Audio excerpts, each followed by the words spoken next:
This is video 3 of making the most out of your school management software video series. Before going into this video, let's look at what we have learned in the last two videos.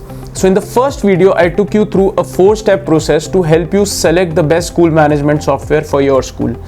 The first point was defining your trigger areas, where we made a document of all the areas which are now forcing us to buy or go for a school management software and implement one in our school. In the second step, we looked at how to define the processes around these trigger areas. These are the processes that we are currently using in the school to manage those trigger areas.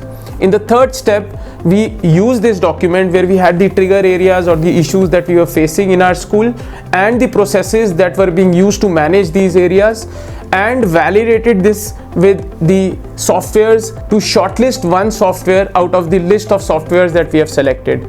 And in the fourth point, which was one of the most crucial points after the selection process happens and before the implementation process starts, we looked at how to assign roles and permissions. So roles and permissions was a very crucial part, because without defining roles and permission, it is really difficult to make people accountable.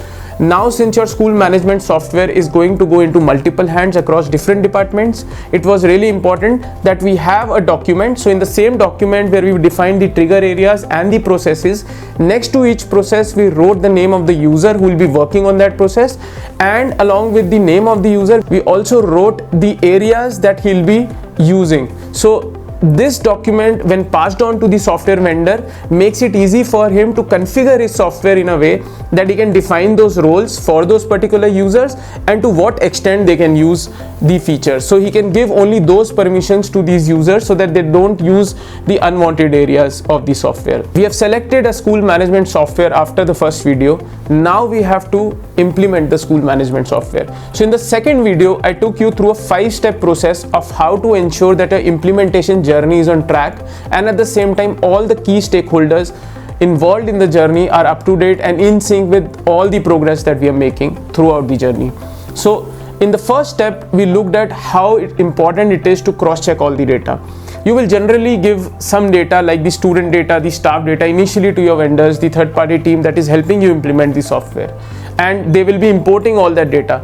Now, because all of this data has been sent to them on an Excel file, generally what we have seen is there's a chance that when they import this data, the data gets corrupted or the data gets manipulated by the Excel file. Hence, it is extremely important that once the data is imported, you generate a report out of the data and make sure or cross-check the data, because all the other modules that we'll be working on will depend on this data. So this was the first step that we discussed. The second step was the progression plan. Why is a progression plan important? Because it is a framework that will help you throughout this journey. Now, while making the progression plan, it is extremely important that the progression plan shouldn't have just the 3 columns wherein we define the area that we are implementing, who would be involved in that implementation, and the date by which we plan to complete that implementation. But it should also have columns where we can keep track of the review process. So we discuss about the review process mechanism, which ensures that whatever we are implementing is on track and we meet the outcomes. What are outcomes? Outcomes was our third point. So we also ensured that when we are reviewing, and we have the columns like review process, reviewers, and the review outcomes, we can validate these outcomes with the outcomes that we have decided for this process. So there are certain outcomes that we expect to achieve. These are the outcomes you have to make a note of, so that when we do a review and we get the review outcomes, we can actually match these outcomes to the expected or desired results. This was our point 3. In point 4, we looked at the training process. So once you have created this progression document, we jump into the next step where we start the trainings. When we start the trainings, from day 1, it is important that we record all these training sessions. See, your school is going to grow, you will have more people coming in, and hence it is extremely important that we can reuse all these training sessions. You will have to refer to them over and over, and hence from day 1, it is important that you have a mechanism in place where each and every training session is recorded, and you have a knowledge base inside your school where these training sessions are available and you can easily refer to them. In the 5th and the final point, we talked about the importance of creating a group Generally this could be on email, or you can create a WhatsApp group where all the stakeholders are part of the group, and every time there is something which is being achieved, some implementation steps that we are completing, somebody from the third party team or from the school should put these as pointers in this group, so that all the stakeholders are involved and at the same time up to date on the progress that we are making in our journey. So that was how we made sure that the implementation process stays on track and everybody is in sync on the entire progress we are making. This was video 2. Now, after going through the entire process of selecting your school management software and ensuring that your implementation journey is on track, you might still not get the desired results. And this is what we are going to look into this video, which is episode 3 of this entire video series. So generally, when you select a software and implement it, once the implementation happens, you will start giving the usernames and passwords to staff members of the school, and they will start using the software. Now the problem is that at this point it is very important to understand that once these staff members start using the software, they have to put certain data into the software and at a certain time, so that the desired results are achieved. Let me give you a couple of examples. So let's look at the attendance process. Now in a typical attendance process, a teacher will take attendance, and you will expect that parents get to know if their child hasn't reached the school or is absent today by a certain period of time. So for example, you say that a parent should get a message by 8:30 a.m. in the morning or 9 a.m. in the morning, which informs him that his child is absent to the school today.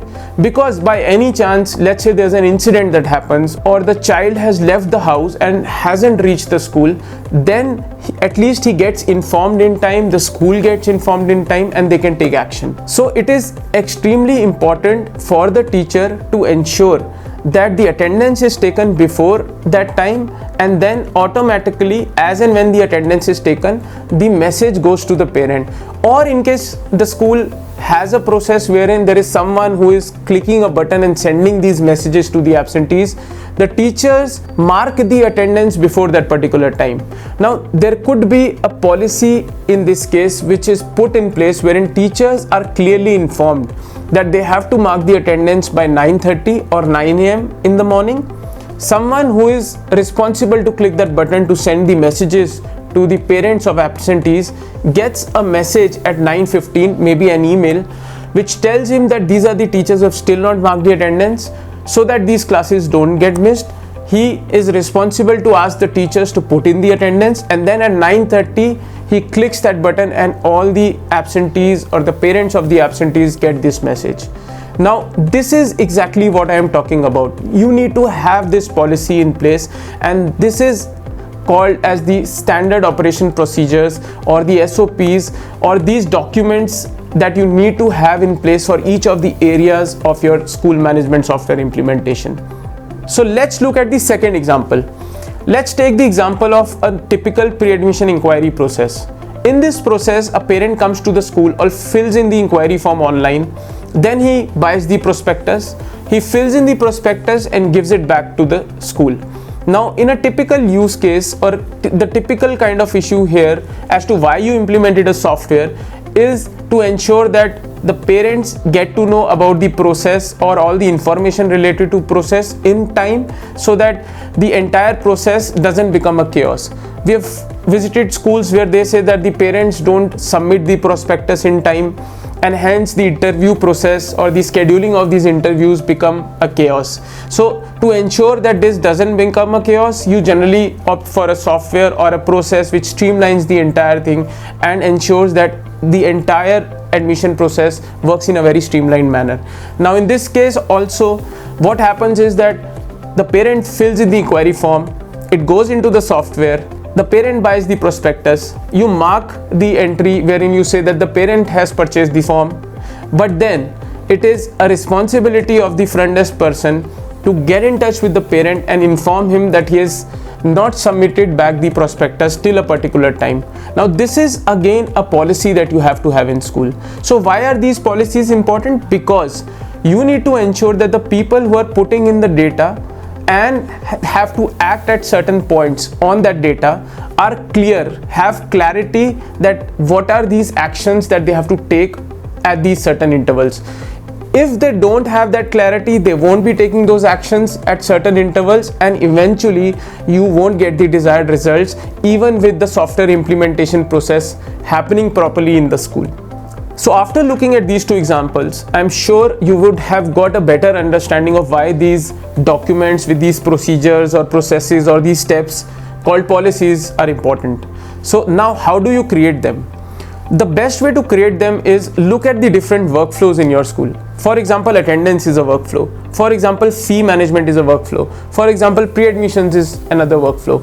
Now ask all the people who are involved in these workflows to sit and have a meeting where you can consciously work with them on the entire process. Why I say consciously work with them? Because you have to get into the detail of the process and make points as to what needs to be done and when. Once you have these points clear, you can make a note of these points on a piece of paper or a document. It is extremely important to document this because this document will show up on each and every board, notice board or bulletin board or whatever, so that the people involved or the staff members involved in the process can easily refer to these documents and don't miss out on the important points. There is another thing why this document is important. This actually helps you be more accountable on the entire process. So there will be people monitoring the entire process, and this kind of clarity, this kind of policy documents, it makes it easier for the people who are monitoring the entire process to ensure that there is no policy, there is no point that is missed. In case there is something missed, they can also make people accountable and help them build that kind of clarity so that they don't miss out on those points. So make sure you have this document in place and easily available all around your school, wherever it is required.